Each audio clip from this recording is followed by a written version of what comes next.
जय हिंद दोस्तों, स्वागत है आप सभी का इस वीडियो में। इस वीडियो में हम इंडियन पॉलिटी पर लक्ष्मीकांत इसका जो पहला चैप्टर है, जी हाँ, जो पहला चैप्टर है उसके कुछ जो एक्ट्स है वो मैंने छोड़ दिए थे जो मैंने पहला लेक्चर जब लिया था तब। लेकिन अब इस वीडियो में मैं जितने भी बचे हुए एक्ट्स है वो सब कुछ कवर कर लूँगा।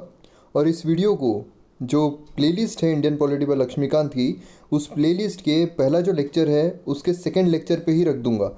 इसका मतलब है कि अगर आप पहला लेक्चर देखते हो और प्लेलिस्ट में अगर आप देखते हो तो दूसरे लेक्चर में आपको यही लेक्चर दिखेगा, जिससे कि आपके जितने भी एक्ट्स हैं पूरे हो जाएंगे। तो पिछला जो लेक्चर था उसमें मैंने 1861 का एक्ट नहीं लिया था, और उसके बाद साइमन कमीशन और जो कम्युनल अवार्ड है, उसके बाद 1935 का जो एक्ट था गवर्नमेंट ऑफ इंडिया एक्ट 1935, उसके बाद जो 1947 का एक्ट था, ये सारे एक्ट मैं इस वीडियो में कवर करूँगा। तो शुरू करते हैं। आप मुझे फेसबुक पर, इंस्टाग्राम पर फॉलो कर सकते हो। आपकी कोई भी क्वेरीज़ हो तो आप मैसेज कर सकते हो, और अगर आपको पीडीएफ चाहिए तो आप टेलीग्राम पर फॉलो कर सकते हो। लिंक सबकी डिस्क्रिप्शन में दी हुई है। देखिए, एक टाइम ऐसा आता है जब कोई इंसान आपको बहुत ज़्यादा डराता है तो आपको डर लगता है, लेकिन जब डर हद से ज़्यादा बढ़ जाता है तो वो जो डर है वो गुस्से में तब्दील हो जाता है। फिर आप ये सोचते हो कि अब मैं इससे डरने वाला नहीं हूँ, चाहे मैं मर जाऊँ लेकिन यहाँ पर विद्रोह तो मैं करूँगा या करूँगी।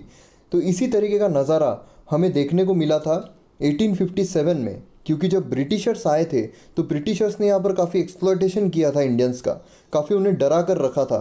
अब इंडियंस जो थे उनका इतना एक्सप्लॉयटेशन हो चुका था कि उनका जो डर है वो गुस्से में तब्दील हो चुका था। अब इंडियंस जो थे वो भी यहाँ पर बोल रहे थे कि किसी को इतना भी मत डराओ कि उसका डर ही ख़त्म हो जाए। तो इसी तरीके की चीज़ हमें यहाँ पर देखने को मिल रही थी। जब रिवोल्ट ऑफ 1857 हुआ था तो ब्रिटिशर्स ने इतना एक्सप्लॉयटेशन किया था इंडियंस का कि अब इंडियंस जो थे उन्होंने भी कहा था कि अब सैलाब आएगा। और जो ब्रिटिशर्स थे अब वो डर चुके थे। उन्हें ये पता था कि डर ख़त्म तो इज़्ज़त ख़त्म। अब जो इंडियंस है उनमें का जो डर है वो यहाँ पर गुस्से में तब्दील हो चुका है, और अब वो विद्रोह करने से पीछे नहीं हटने वाले हैं। और अगर हमने फिर से उन्हें डराया तो 1857 में जो वो बच चुके थे, जो वो नहीं जा पाए थे, मतलब नहीं गए थे इंडिया छोड़कर, लेकिन अब फिर से अगर इस तरीके का विद्रोह होता है तो उन्हें इंडिया छोड़कर ही जाना पड़ेगा। इसलिए अब वो समझ चुके थे कि डरा कर यहाँ होने वाला नहीं है, तो नफ़रत से नहीं प्यार से इंडिया को लूटेंगे। इस तरीके का उन्होंने एक जो फंडा है वो अपनाया था। अब यहाँ पर इंडिया के कोऑपरेशन के साथ यहाँ पर हम इंडिया को एक्सप्लॉयट करेंगे, इस तरीके की एक नीति जो है वो ब्रिटिशर्स ने यहाँ पर बनाई थी। लेकिन इंडियन जो थे उन्हें इतना दूर रखा जाता था, पहले इतना दूर रखा जाता था कि अब जब ब्रिटिशर्स ने उन्हें पास बुलाया, उनसे हाथ मिलाया, तो इंडियंस को यही बहुत ज़्यादा चीज़ लग रही थी, उन्हें यही बहुत बड़ी चीज़ लग रही थी। अब यहाँ पर उन्होंने क्या किया, तो अलग अलग एक्ट्स के ज़रिए इंडियंस को अपने आप में शामिल करना शुरू कर दिया। लेकिन वो इतने चतुर थे कि उन्होंने जब इंडिया को शामिल किया तब वहाँ पर सिर्फ नॉन ऑफिशियल तरीके से रखा, मतलब उन्हें कोई पावर यहाँ पर नहीं दी थी। अब इंडियंस को वहाँ पर सिर्फ रहने मिल रहा है, उनके साथ रहने मिल रहा है, वही बहुत ज़्यादा बड़ी चीज़ लगती थी। इसलिए पावर मिलो या ना मिलो उन्हें तो पता ही नहीं था पावर होती क्या है। तो इस तरीके की चीज़ें यहाँ पर चल रही थी। तो एक्ट जब यहाँ पर लाना शुरू किया उन्होंने, तो उसके बाद 1861 का एक्ट यहाँ पर आता है। और 1861 का एक्ट क्या कहता है, यहाँ पर जो रिप्रेजेंटेशन था इंडियंस का वो यहाँ पर लॉ मेकिंग प्रोसेस में बढ़ा दिया गया। अब यहाँ पर ब्रिटिशर्स भी बोल रहे थे कि तुम मेरे टीम में हो, तुम मेरे साथ हो, तुम तो हमारे अपने हो। तो इस तरीके की चीज़ें यहाँ पर चलने लगी। वॉइसरॉय जो थे वो नॉमिनेट करने लगे यहाँ पर। अब नॉमिनेट किस तरीके से करते थे, तो नॉन ऑफिशियल नॉमिनेशन यहाँ पर होता था, मतलब यहाँ पर ऑफिशियल तरीके से नहीं होता था। अगर ऑफिशियल तरीके से है तो पावर्स भी देनी चाहिए, लेकिन यहाँ पर नॉन ऑफिशियल तरीके से जो इंडियंस थे उनका नॉमिनेशन यहाँ पर होता था। और उसके बाद जब हम नेक्स्ट एक्ट्स देखते हैं, जैसे 1892 था, उसमें जो मेजोरिटी थी वो भी नॉन ऑफिशियल मेजोरिटी भी हमें देखने को मिलती है। बहुत जो लोग थे वो बढ़ा दिए गए थे नॉन ऑफिशियल तरीके से। अब यहाँ पर इंडियंस जो थे उनकी नॉन ऑफिशियल यहाँ पर जो नॉमिनेशन है वो यहाँ पर लाया गया था। अब जो लॉर्ड कैनिंग थे, मतलब जो वॉइसरॉय थे, उन्होंने यहाँ पर 3 इंडियंस को लेजिस्लेटिव काउंसिल में नॉमिनेट किया था। अब ये प्रीलिम्स पॉइंट ऑफ व्यू से जो 3 नाम हैं ये बहुत इंपॉर्टेंट है। ये नाम है Raja of Banaras, Maharaja of Patiala and sir Dinkar Rao. तो ये जो 3 नाम हैं ये बहुत इंपॉर्टेंट है प्रीलिम्स पॉइंट ऑफ व्यू से, और जो मेंस पॉइंट ऑफ व्यू से उससे भी बहुत ज़्यादा इंपॉर्टेंट है। अब यहाँ पर जो लॉर्ड कैनिंग थे उन्होंने डिसेंट्रलाइजेशन प्रोसेस शुरू कर दी थी। अब हम जब 1773 एक्ट से लेकर 1833 तक देखते हैं तो काफ़ी सेंट्रलाइज्ड प्रोसेस हमें देखने को मिलती है। जो अलग अलग जगहों पर जो पावर्स कॉन्सेंट्रेटेड थी उसे एक सेंट्रलाइज तरीके से लाई गई थी। लेकिन यहाँ पर लॉर्ड कैनिंग ने 1861 एक्ट में डिसेंट्रलाइजेशन प्रोसेस शुरू कर दी। फिर से जो पावर्स थी वो बाइफरगेट करना शुरू कर दी और जो पावर्स बॉम्बे और मद्रास लेजिस्लेटिव पावर जो ली गई थी, छीनी गई थी, वो फिर से उन्हें दे दी गई। अब इस वजह से हमें इसके जो रिज़ल्ट है वो 1937 में देखने को मिलते हैं, जब कंप्लीट इंटरनल ऑटोनॉमी प्रोविंसेस में देखने को मिलती थी। उसी के साथ यहाँ पर न्यू लेजिस्लेटिव काउंसिल जो है वो स्टैब्लिश करने में आई थी। अब कौन सी थी? तो Bengal, north west frontier province मतलब NWFP और पंजाब, ये जो है न्यू लेजिस्लेटिव काउंसिल्स यहाँ पर हमें देखने को मिल रही थी। और ये कब आई गई थी? तो बंगाल जो है 1862 में, जो नॉर्थ वेस्ट फ्रंटियर प्रोविंस है वो 1866 में, और जो पंजाब है वो 1897 में। अब उसी के साथ साथ ये जो एक्ट है 1861 का, ये वॉइसरॉय को एम्पावर्ड करता था। अब वॉइसरॉय जो थे उनके पास कुछ पावर्स आ रही थी। अब वो कौन सी पावर्स थी? तो यहाँ पर जो रूल्स एंड ऑर्डर्स है वो यहाँ पर बना सकते थे। अब हम देखते हैं कि हमने जब 1858 का देखा था तो उसमें जो वॉइसरॉय है उनकी भी पावर यहाँ पर कम हो चुकी थी। लेकिन यहाँ पर 1861 में फिर से यहाँ पर जो पावर्स है वो वॉइसरॉय के पास आती है ताकि वो रूल्स एंड ऑर्डर्स यहाँ पर बना सके। अब यहाँ पर किस लिए बनाना है उन्हें? जो भी पावर्स ली है उन्होंने, ताकि जो रूल्स है और ऑर्डर्स है वो किस लिए बनाना है? ताकि जो बिज़नेस है, जो ट्रांजैक्शन है वो और अच्छे से और कन्वीनियंट तरीके से यहाँ पर हो सके। अब यहाँ पर लॉर्ड कैनिंग ने पोर्टफोलियो सिस्टम लाई थी 1859 में जो आई थी। अब पोर्टफोलियो सिस्टम में क्या हो रहा था? तो यहाँ पर जो मेंबर थे वॉइसरॉय काउंसिल के, वो यहाँ पर आते थे और वो जो है वो इंचार्ज रहते थे of one of more department. अब यहाँ पर पोर्टफोलियो सिस्टम, पोर्टफोलियो हम देखते हैं कि छोटा पोर्टफोलियो होता है। हम जब फ़ोटो निकालते हैं तो पोर्टफोलियो निकालते हैं, तो वो किस लिए होता है? ताकि एक जो रेप्लिका है, मतलब हम तो है ही लेकिन हमारी एक कॉपी किसी के पास रहे, तो इसलिए वो पोर्टफोलियो होता है। तो उसी तरीके से यहाँ पर भी था। जो लॉर्ड कैनिंग थे वो तो मेन थे ही, लेकिन एक पोर्टफोलियो सिस्टम थी, मतलब जो मेन है उसकी एक रेप्लिका, उसकी एक रेप्लिका मतलब उनके पावर की ही एक रेप्लिका जो छोटा साइज़ होता है, वो यहाँ पर मेंबर होते थे वॉइसरॉय काउंसिल में, जो इंचार्ज होते थे एक या एक से ज़्यादा डिपार्टमेंट के। अब यहाँ पर फाइनल ऑर्डर जो है वो दे सकते थे, और यहाँ पर किसके बिहाफ में? तो काउंसिल के बिहाफ में। मतलब देखिए जो मेन पावर थी वो किसकी थी? तो वॉइसरॉय की थी। वॉइसरॉय की एक छोटी सी रेप्लिका, उनकी जो पावर है उसकी छोटी सी रेप्लिका, मतलब एक पोर्टफोलियो सिस्टम में एक मेंबर रहते थे जिनके पास उसकी ही रेप्लिका, मतलब उनकी जो पावर है वॉइसरॉय की मेन जो पावर है उसकी पावर की ही एक रेप्लिका, मतलब छोटे तरीके से कुछ पावर्स रहती थी जो फाइनल ऑर्डर जो है वो इशू कर सकते थे काउंसिल के बिहाफ में। अब अगर इमरजेंसी आती है, कोई भी इमरजेंसी आती है, तो यहाँ पर वॉइसरॉय जो है वो ऑर्डिनेंस भी इशू कर सकते हैं। अब ये ऑर्डिनेंस देखकर आपको आज की जो सिस्टम है वो भी याद आ रही होगी। जो हमारे प्रेसिडेंट है, हमारे जो राष्ट्रपति है, वो भी ऑर्डिनेंस इशू कर सकते हैं।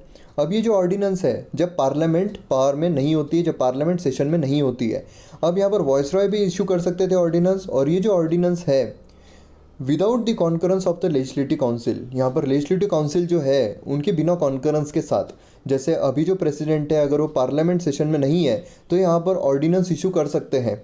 ऑर्डिनेंस सेम वो एक्ट जिस तरीके से आता है वही पावर होती है ऑर्डिनेंस में, तो वहाँ पर भी ऑर्डिनेंस इशू कर सकते थे वॉइसरॉय, यहाँ पर लेजिस्लेटिव काउंसिल के बिना कॉन्करेंस के साथ। लेकिन इसकी जो लाइफ थी वो कितनी थी? तो 6 महीनों की इसकी लाइफ रहती थी। अब हम देखते हैं, हमने 1861 का एक्ट देख लिया, उसमें कौन कौन सी चीज़ें आई थी वो हमने देख ली। वॉइसरॉय ने किस किस तरीके से पावर खुद को दी थी वो हमने देख ली।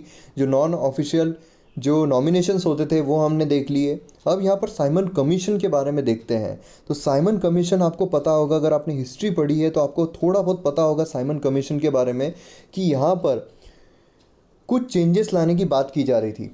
अब वो जो चेंजेस है वो एक्ट के ज़रिए आते थे। अब ये जो एक्ट है वो कब आते थे? तो हर 10 सालों में नए एक्ट जो है वो लाए जाते थे। जैसे हम देख सकते हैं कि 1909 में एक्ट आया था, फिर 1919 में एक्ट आया था। तो अब यहाँ पर जब 1919 में आया उसके बाद कब आने वाला था? तो 1929 में आने वाला था। लेकिन उसके 2 साल पहले ही साइमन कमीशन साहब जो है वो यहाँ पर आ गए। अब साइमन कमीशन जो है वो घोड़े पर बैठकर तो आ गए। अब वहाँ पर क्या क्या चीज़ें हुई, अब देखिए ये जो साइमन कमीशन था, इसमें हम अगर मैं आपको एक लेमन लैंग्वेज में बताऊँ तो ये भारत की कॉन्स्टिट्यूशन तरीके से ही वो एक्ट बनाते थे, क्योंकि वो एक्ट के हिसाब से चलते थे। अब जो इंडियंस थे वो यहाँ पर बहुत, उनका जो माइंडसेट है वो बहुत डेवलप हो चुका था। यहाँ पर मॉडरेट्स, एक्सट्रीमिस्ट्स और बहुत सारे जो हम बोल सकते हैं रिवॉल्यूशन भी यहाँ पर आ रहे थे। तो उस तरीके से यहाँ पर जो इंडियंस थे उन्होंने देखा कि साइमन कमीशन में जो टीम आई है उसमें एक भी भारतीय इंसान नहीं है। तो जब उन्होंने वहाँ पर उसका अपोज किया तब वहाँ से इंडियंस को ये सुनने को मिला था कि इंडियंस में इतनी यही नहीं है कि वो खुद का कॉन्स्टिट्यूशन बना सके। अब यहाँ पर वो चिढ़ चुके थे जो इंडियंस थे वो। अब यहाँ पर क्या हुआ था, साइमन का बहुत ज़्यादा अपोजिशन यहाँ पर हो रहा था, लेकिन वो हिस्ट्री का पार्ट है। यहाँ पर साइमन कमीशन ने क्या क्या बताया था ये यहाँ पर देखते हैं। तो एबॉलिशन ऑफ डायरकी। अब डायरकी हम देख सकते हैं कि एक रिजर्व्ड और ट्रांसफर्ड सब्जेक्ट जो लाए गए थे, मतलब कहाँ पे थी डायरकी, तो प्रोविंस में थी डायरकी। यहाँ पर बहुत इंपॉर्टेंट है क्योंकि हम जब आगे देखेंगे तो हम देखेंगे कि जो डायरकी है वो एबॉलिश कर दी गई थी प्रोविंस में, लेकिन सेंटर में जो है वो डायरकी लाई गई थी। तो यहाँ पर बहुत ज़रूरी है प्रोविंस, मतलब जहाँ पर राजा रहते थे उन्हें हम प्रोविंस बोलते हैं। तो यहाँ पर हम देख सकते हैं कि जो डायरकी है वो एबॉलिश कर दी गई थी, एबॉलिश करने की बात की गई थी। उसी के साथ साथ यहाँ पर रिस्पॉन्सिबल गवर्नमेंट प्रोविंस में आनी चाहिए। रिस्पॉन्सिबल गवर्नमेंट मतलब क्या होता है कि जहाँ पर एक ऑथेंटिकेशन रहो, मतलब जहाँ पर एक ऑडिटिंग कर सके, जहाँ पर बता सके कि हमने यहाँ पर क्यों किया है, ये चीज़ हमने क्यों की है। तो ये सारी चीज़ों को हम बोलते हैं रिस्पॉन्सिबल गवर्नमेंट, जो रीजंस बता सके, जो भी उन्होंने एक्ट लाया उसके पीछे का रीज़न क्या था। और यहाँ पर federation of British India and princely state, यहाँ पर फेडरेशन जो है ब्रिटिश इंडिया और प्रिंसली स्टेट का वो भी यहाँ पर स्टैब्लिश करना चाहिए। उसी के साथ साथ जो अपने कम्युनल इलेक्टोरेट लाया है वो यहाँ पर कंटिन्यू रहेगा, ऐसा साइमन कमीशन ने बोला था। अब यहाँ पर क्या चीज़ हुई थी कि यहाँ पर काफ़ी अपोज हुआ था इस चीज़ का, साइमन कमीशन का काफ़ी अपोज हुआ था। तो एक साइमन कमीशन में बहुत इंपॉर्टेंट चीज़ आती है जो काफ़ी स्टूडेंट, काफ़ी एस्पेरेंट जो है वो मिस कर देते हैं, लेकिन एग्जाम पॉइंट ऑफ व्यू से जो बहुत इंपॉर्टेंट है वो ये है कि वाइट पेपर कॉन्स्टिट्यूशनल रिफॉर्म यहाँ पर लाया गया था। वाइट पेपर कॉन्स्टिट्यूशनल रिफॉर्म मतलब क्या है, इसका बेसिकली अगर मैं आपको लेमन लैंग्वेज में बताऊँ तो इसका मतलब है कि अनबायस तरीके से जो भी बायस तरीके से एक्ट्स लाए जा रहे हैं, जो भी बायस तरीके से जो चेंजेस है वो लाए जा रहे हैं, तो यहाँ पर अनबायस तरीके से लाए जाएंगे जिसमें जो इंडियंस है उनका हित रहेगा, उनका एडवांटेज रहेगा। तो इस तरीके से यहाँ पर वाइट पेपर कॉन्स्टिट्यूशनल रिफॉर्म यहाँ पर आया था। तो काफ़ी बार प्रीलिम्स में पूछा जाता है वाइट पेपर कॉन्स्टिट्यूशनल रिफॉर्म ये किस कमीशन में हमें देखने को मिलता है, तो साइमन कमीशन में हमें देखने को मिलता है। और इसकी ही काफ़ी कुछ चीज़ें हमें गवर्नमेंट ऑफ इंडिया एक्ट 1935 में देखने को मिलती है। अब फिर आता है कम्युनल अवार्ड। अब कम्युनल अवार्ड जो है अगस्त 1932। अब देखिए, एक था ऑगस्ट ऑफर जो हिस्ट्री में काफ़ी बार कंफ्यूज करता है और काफ़ी बार पूछा जाता है प्रीलिम्स में भी और टेस्ट सीरीज़ में भी अगर आप देखोगे तो ऑगस्ट ऑफर जो है, ऑगस्ट रिफॉर्म, ऑगस्ट ऑफर, इस तरीके के आपको क्वेश्चन जो है वो पूछे जा सकते हैं और उसी के साथ साथ आपको कंफ्यूज भी कर सकते हैं। तो कम्युनल अवार्ड वो भी एक ऑगस्ट ऑफर, ऑगस्ट रिफॉर्म हम बोल सकते हैं। तो इसलिए अगर आपको ऑगस्ट रिफॉर्म या ऑगस्ट ऑफर पूछा जाए तो आप देखिए कि ऑगस्ट ऑफर जो बाद में आया था वो है या फिर एक कम्युनल अवार्ड के बारे में पूछा गया है। तो अगस्त 1932, क्योंकि इस तरीके से पूछा जाता है कि August offer 1932 is related to what, तो 1932 में कम्युनल अवार्ड आया था, ये आपको ध्यान में रखना है। अब इसी के साथ साथ जो रामसे मैकडोनल्ड थे, जो ब्रिटिश के प्राइम मिनिस्टर थे, उन्होंने यहाँ पर रिप्रेजेंटेशन ऑफ माइनॉरिटीज़ की बात की थी। मतलब जो माइनॉरिटीज़ है उनका यहाँ पर रिप्रेजेंटेशन होना चाहिए, मतलब यहाँ पर उन्हें सेपरेट इलेक्टोरेट मिलना चाहिए। अब सेपरेट इलेक्टोरेट किन्हें मिलना चाहिए, तो जो मुस्लिम थे उनको तो मिला ही था। यहाँ पर जो डिप्रेस क्लास है, मतलब जो Muslim, Sikh, Indian Christian, Anglo Indian और यूरोपियन है, उन्हें तो पहले ही दिया गया था, उन्हें पहले से ही सेपरेट इलेक्टोरेट मिला था। लेकिन यहाँ पर वो एक्सटेंड कर दिया गया था डिप्रेस क्लासेस, मतलब जो एससी है उन तक भी यहाँ पर वो चीज़ जो है वो एक्सटेंड कर दी गई थी।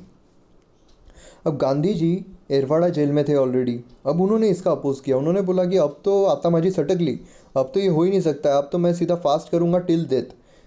तो यहाँ पर येरवाड़ा जेल में उन्होंने फास्टिंग शुरू की थी। और फिर यहाँ पर जो कांग्रेस के थे, मतलब जो हम बोल सकते हैं कि डायरेक्टली हम बोल सकते हैं, इनडायरेक्टली बोल सकते हैं कि जो अम्बेडकर साहब थे उनके बीच में और गांधी जी के बीच में जो पूना पैक्ट है वो हुआ था।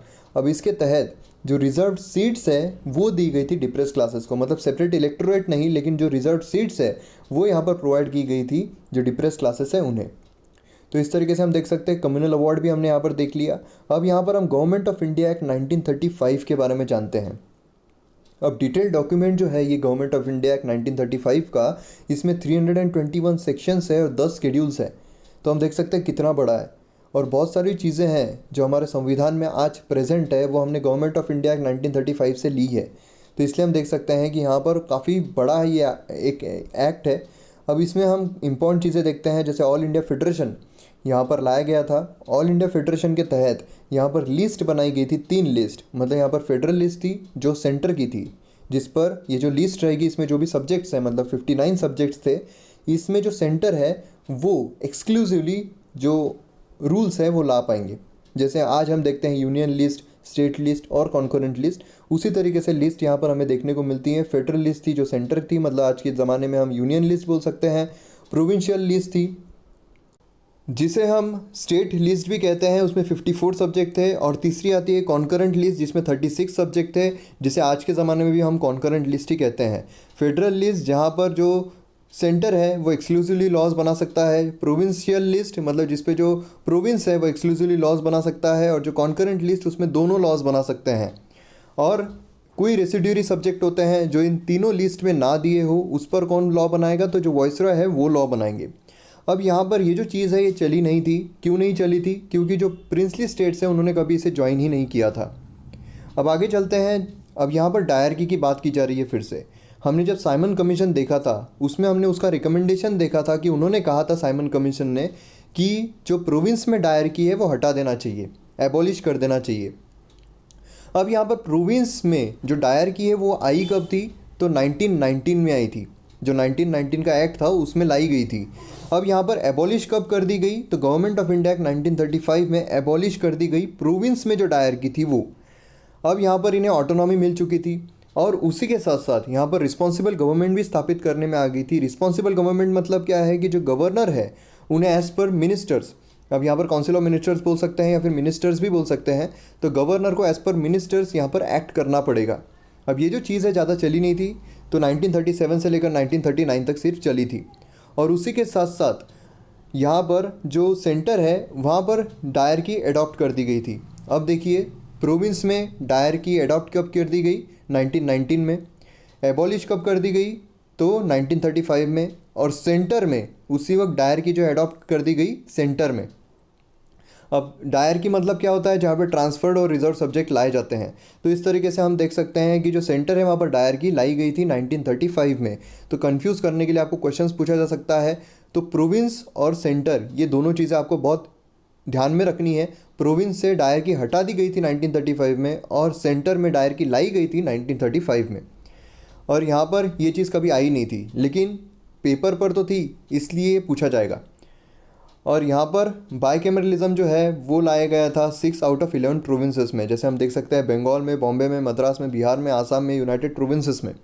और उसी के साथ साथ बाइकैमरलिज्म मतलब क्या होता है? अपर हाउस और लोअर हाउस। जैसे हमारे यहाँ पर राज्यसभा है और लोकसभा है। राज्यसभा अपर हाउस है, वैसे ही वहाँ पर लेजिस्लेटिव काउंसिल था जो अपर हाउस था, और लेजिस्लेटिव असेंबली था जो लोअर हाउस था। हमारे यहाँ पर लोअर हाउस कौन सा है? तो लोकसभा है।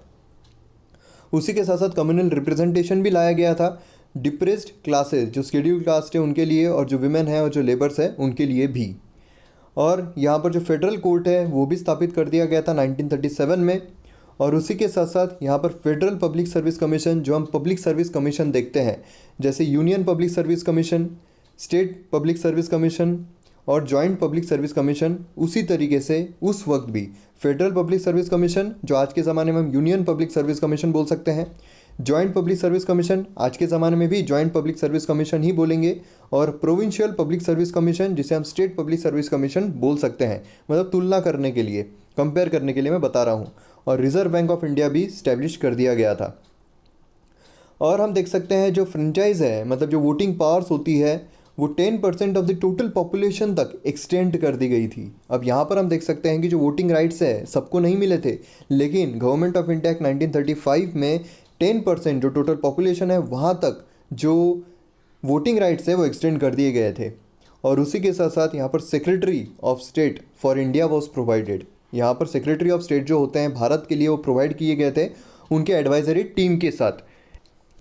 और जो काउंसिल ऑफ इंडिया है जो स्टैब्लिश कर दी गई थी 1858 में, उसे भी यहाँ पर एबॉलिश कर दिया गया था। तो कौन कौन सी चीज़ें लाई गई है, कौन कौन सी चीज़ें एबॉलिश की है, वो बहुत इंपॉर्टेंट है यहाँ पर। तो काउंसिल ऑफ इंडिया ये एबॉलिश कर दिया गया था।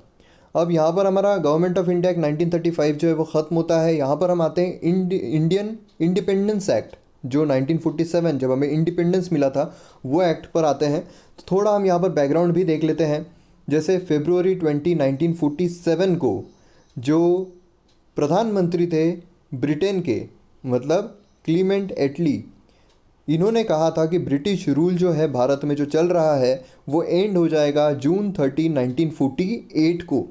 यहाँ हम देख रहे हैं हमें आज़ादी कब मिली है, 1947 में, लेकिन यहाँ पर क्या बोल रहे हैं जो वहाँ के प्रधानमंत्री थे कि ब्रिटिश रूल जो चल रहा है भारत में उससे भारत को आज़ादी मिल जाएगी 30 जून 1948 को।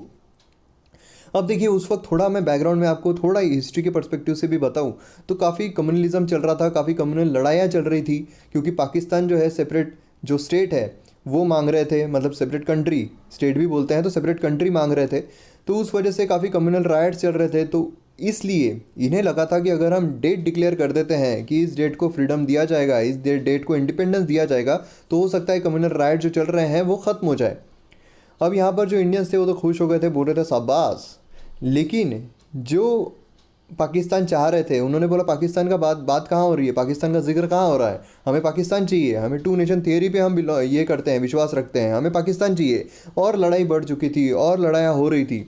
फिर 3 जून 1947 को ब्रिटिशर्स ने कहा कि जो भी कॉन्स्टिट्यूशन फ्रेम करने वाले हैं, जो कॉन्स्टिट्यूंट असेंबली बनी थी, मतलब बनने वाली थी, तो यहाँ पर बनी थी 1946 में जो बन चुकी थी कॉन्स्टिट्यूंट असेंबली, वो कॉन्स्टिट्यूशन बना रही थी, वो भारत का संविधान बना रही थी। तो वो जो संविधान बनने वाला है, अगर किसी को संविधान एक्सेप्ट नहीं करना है तो नहीं भी कर सकते हैं। देखिए यहाँ पर कितना गेम खेल रही थी ब्रिटेन। तो यहाँ पर ये चीज़ उन्होंने बोल दी थी कि अगर किसी को एक्सेप्ट नहीं करना है तो वो नहीं करेंगे। और यहाँ पर जो बवाल है वो खड़ा हो गया था और यहाँ पर जो लड़ाइयाँ हैं वो शुरू हो गई थी। फिर यहाँ पर माउंटबेटन ने बोला कि भैया एक काम करते हैं, यहाँ कुछ जम नहीं रहा है तो हम इसका पार्टीशन कर देते हैं। तो माउंटबेटन ने इसी दिन पार्टीशन डिक्लेयर कर दिया था, जिसे हम माउंटबेटन प्लान कहते हैं। और यहाँ पर ये दोनों ने एक्सेप्ट कर लिया और जिससे इंडिपेंडेंस जो है वो भी मिल गया। और उसी के साथ साथ यहाँ पर पार्टीशन भी हो गया था, बंटवारा भी हो गया था भारत का। तो इस तरीके से थोड़ा बैकग्राउंड मैंने आपको बता दिया एकदम शॉर्ट में, एकदम लेमन लैंग्वेज में। अब यहाँ पर गवर्नमेंट ऑफ इंडिया एक्ट जो इंडिपेंडेंस एक्ट है 1947 का, उसमें क्या क्या हुआ था, तो यहाँ पर ब्रिटिश रूल जो है वो एंड कर दिया गया था। ब्रिटिश राज यहाँ ख़त्म हो चुका था, यहाँ भारत को आज़ादी मिल चुकी थी, भारत एक स्वतंत्र देश बन चुका था। उसी के साथ साथ पार्टीशन भी हुआ था। मतलब एक तरफ जहाँ खुशी थी कि हमें आज़ादी मिली है, इतने सालों से जो अंग्रेज़ों ने राज किया है वो अब छोड़ कर जाने वाले हैं, लेकिन उसी के साथ साथ हमारे एक देश का हिस्सा भी छूट कर जा रहा था। मतलब जो पाकिस्तान है वो अलग हो रहा था। तो यहाँ पर पार्टीशन हो चुका था इंडिया का, ये भारत और पाकिस्तान में। और जो ऑफिस था वॉइसरॉय का वो भी यहाँ पर एबॉलिश कर दिया गया था, क्योंकि अब ब्रिटिश का रूल ही नहीं है तो वहाँ के जो भी ऑफिसर्स थे वो यहाँ पर क्या करेंगे, तो इसलिए एबॉलिश कर दिया गया था जो ऑफिस था वॉइसरॉय का।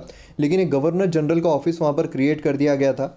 अब यहाँ पर जो गवर्नर जनरल का ऑफिस जो क्रिएट किया गया था, अब यहाँ पर अपॉइंट कौन करेगा, तो ब्रिटिश किंग यहाँ पर अपॉइंट करेंगे। किसके एडवाइस के साथ, तो डोमिनियन कैबिनेट, जो कैबिनेट एक बनी थी डोमिनियन कैबिनेट, तो उनके एडवाइस के साथ यहाँ पर ब्रिटिश किंग जो है वो अपॉइंट करेंगे गवर्नर जनरल को। अब यहाँ पर जो गवर्नर जनरल रहने वाले हैं इनको कोई रिस्पॉन्सिबिलिटी नहीं रहने वाली, ये अपना काम करेंगे, भैया अच्छा ऐसा है हम साइन कर देंगे, ठीक है हम ये कर देंगे, तुम मुझे बता हमको क्या करना है। मतलब नॉमिनल हेड जो होता है उस तरीके से। अब यहाँ पर it empowered the constitution assembly, constituent assembly जो थी दोनों, मतलब पाकिस्तान की भी कॉन्स्टिट्यूंट असेंबली थी, भारत की भी कॉन्स्टिट्यूंट असेंबली थी। तो जो कॉन्स्टिट्यूंट असेंबली थी दोनों डोमिनियन की, इन्हें कहा गया कि to frame and adopt any constitution of the respective nation. मतलब आपको जो चाहिए वो आप कॉन्स्टिट्यूशन बनाओ, वो आप कॉन्स्टिट्यूशन यहाँ पर अडॉप्ट करो। और अगर आपको ब्रिटिश ने जो भी लॉज यहाँ पर बनाए हैं, ब्रिटिश पार्लियामेंट ने जो भी यहाँ पर लॉज बनाए, अगर आपको निकालना है, अगर उसको उखाड़ कर फेंकना है तो वो भी आप कर सकते हो, इंक्लूडिंग इंडिपेंडेंस एक्ट उसके साथ भी। अब यहाँ पर इसने एम्पावर किया जो कॉन्स्टिट्यूंट असेंबलीज थी दोनों डोमिनियन की, उसे एम्पावर किया ताकि वो लेजिस्लेट कर सके। काय के लिए, तो रिस्पेक्टिव टेरिटरीज़ जब तक न्यू कॉन्स्टिट्यूशन जो है वो ड्राफ्ट नहीं हो जाती। मतलब यहाँ पर No act of the British Parliament passed after August 15, 1947 was to extend to either of the new dominion unless it was extended by the law of the legislature of the dominion। मतलब अगर British parliament यहाँ पर कोई law लाता है तो वो उनकी ज़वाबदारी है कि आपको वो लॉ एक्सेप्ट करना है नहीं करना है। ब्रिटिश पार्लियामेंट लॉ ही नहीं लाने वाली, हम तो यहाँ से निकलने वाले, ऐसा ब्रिटिशर्स ने बोल दिया था। उसी के साथ साथ यहाँ पर जो ऑफिस था secretary of the state for India, ये भी यहाँ पर एबॉलिश कर दिया गया और उसके जो फंक्शंस थे वो secretary of the state of Commonwealth affair को ट्रांसफ़र कर दिए गए। उसी के साथ साथ उन्होंने it proclaim the lapse of British paramountcy over the Indian princely state. जो प्रिंसली स्टेट थे भारत में, जो भी राजा लोग थे उनकी जो प्रिंसली स्टेट थे, वहाँ पर भी जो ब्रिटिश की पैरामाउंसी थी वो भी यहाँ पर लैप्स कर दी गई। और उसी के साथ साथ treaty relations with tribal areas from अगस्त 15, 1947, उसी के साथ साथ जो ट्राइबल एरियाज़ के जो भी ट्रीटी रिलेशंस थे वो भी यहाँ पर एबॉलिश कर दिए गए। अब यहाँ पर जो प्रिंसली स्टेट है उनको फ्रीडम दिया गया कि आपको अगर भारत ज्वाइन करना है तो आप भारत को ज्वाइन करो, आपको अगर पाकिस्तान को ज्वाइन करना है पाकिस्तान को ज्वाइन करो, आपको अगर लगता है आपको इंडिपेंडेंट रहना है तो इंडिपेंडेंट रहो। तो बहुत सारे जो प्रिंसली स्टेट थे उन्होंने भारत को ही ज्वाइन किया था। 3 ऐसे थे जिन्होंने नहीं किया था, उसमें से कश्मीर भी था जो फिर उसके बाद इंस्ट्रूमेंट ऑफ एक्सेशन जो हुआ था उसके बाद भारत की टेरिटरी में शामिल कर दिया गया।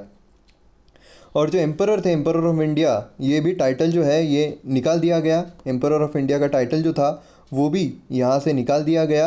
कहाँ से? From the royal title of the king of England, तो वहाँ से निकाल दिया गया था। अब उसके बाद और अगर हम देखते हैं तो it discontinued the appointment to civil services. अब जो सिविल सर्विसेज थी, जैसे हम देखते हैं यूपीएससी हो, स्टेट पीएससीज हो, तो उसमें जो सिविल सर्विसेज थी उस समय की तो वो भी डिसकंटिन्यूड कर दी गई थी। मतलब यहाँ पर जो अपॉइंटमेंट है जो ब्रिटिश करने वाले थे वो भी यहाँ पर अब नहीं करेंगे, लेकिन जो ऑलरेडी अपॉइंटेड है, जो ऑलरेडी सिविल सर्वेंट्स है वो एंजॉय करेंगे, वो वैसे के वैसे ही रहेंगे, all the benefits that they were entitled to till that time. और उसी के साथ साथ हम देख सकते हैं कि it provided for the governance of each of the dominions and the province by the government of India 1935। मतलब यहाँ पर जो डोमिनियन है, दोनों डोमिनियन कौन से एक्ट के मुताबिक चलेंगे? तो गवर्नमेंट ऑफ इंडिया 1935 जो है उसके मुताबिक दोनों जो डोमिनियन है और उसी के साथ साथ जो प्रोविंस है वो गवर्नमेंट ऑफ इंडिया 1935 के एक्ट के हिसाब से यहाँ पर चलेंगे। और उसी के साथ साथ अगर उन्हें कोई मॉडिफिकेशन करना है, दोनों डोमिनियन मतलब पाकिस्तान हो, भारत हो या फिर जो प्रोविंसेस हो, अगर उन्हें कोई चेंजेस भी करना है, मॉडिफिकेशंस भी करना है तो वो कर सकते हैं। और यहाँ पर जो ब्रिटिश मोनार्क थे और जो उसके राइट्स थे, जैसे कौन से राइट थे? तो जो बिल्स रहते थे उसे वीटो कर सकते थे। और उसके बाद ask for reservation of certain bills for his approval. तो ये सारी चीज़ें जो है ये भी यहाँ पर डिप्राइव कर दी गई थी, हम बोल सकते हैं कि एक तरीके से एबॉलिश कर दी गई थी। लेकिन ये जो राइट है ये गवर्नर जनरल के लिए रिजर्व किए गए थे, क्योंकि हमने देखा था कि वॉइसरॉय जो है उनकी पोस्ट निकाल दी गई थी, उनका ऑफिस जो है वो एबॉलिश कर दिया गया था, लेकिन उसके जगह पर गवर्नर जनरल का लाया था जो कि एक नॉमिनल हेड थे, उनकी कोई रिस्पॉन्सिबिलिटी नहीं थी। गवर्नर जनरल जो है would have full power to assent to any bill in the name of his majesty. कोई भी इसको वो देते थे, मतलब असेंट दे देना है। और उसी के साथ साथ हम देख सकते हैं गवर्नर जनरल ऑफ इंडिया जो है उन्हें एक कॉन्स्टिट्यूशनल मतलब नॉमिनल हेड जो है, नॉमिनल हेड मतलब हमें पता है नॉमिनल हेड मतलब हमने 2 देखा था कि डी जूरी और डी फैक्टो। तो डी जूरी हम बोल सकते हैं, नॉमिनल हेड जो है वो थे स्टेट के, और उसी के साथ साथ उन्हें काउंसिल ऑफ मिनिस्टर जो रहने वाले हैं उसी के अकॉर्डिंग यहाँ पर एक्ट करना है। अब पहले गवर्नर जनरल कौन थे? न्यू डोमिनियन ऑफ इंडिया के तो लॉर्ड माउंटबेटन थे। ये बहुत इंपॉर्टेंट चीज़ है, लॉर्ड माउंटबेटन जो है वो भारत के पहले गवर्नर जनरल थे, इंडिपेंडेंट भारत के पहले गवर्नर जनरल थे। और उन्होंने जवाहरलाल नेहरू साहब जो है उन्हें पहले प्रधानमंत्री की शपथ जो है वो मतलब किए थे उन्होंने। तो इस तरीके से हम देख सकते हैं गवर्नमेंट ऑफ इंडिया एक्ट 1935 और जो कॉन्स्टिट्यूंट असेंबली थी भारत की वो फॉर्म की गई थी 1946 को, वही पार्लियामेंट बनी इंडियन डोमिनियन की। मतलब यहाँ पर जो 1946 के लिए जो यहाँ पर कॉन्स्टिट्यूंट असेंबली बनी थी, जो संविधान यहाँ पर बना रही थी, वही पार्लियामेंट बनी जब आज़ादी मिली थी तब इंडियन डोमिनियन की, पहले इलेक्शन तक। तो इस तरीके से हम देख सकते हैं जितने भी एक्ट्स हैं मैंने पूरे कवर कर लिए हैं। आप ये वीडियो शेयर कीजिए दूसरे लोगों तक भी, जिससे कि मैं और आपके सामने अच्छे और नए वीडियोस ला सकूं। जय हिंद।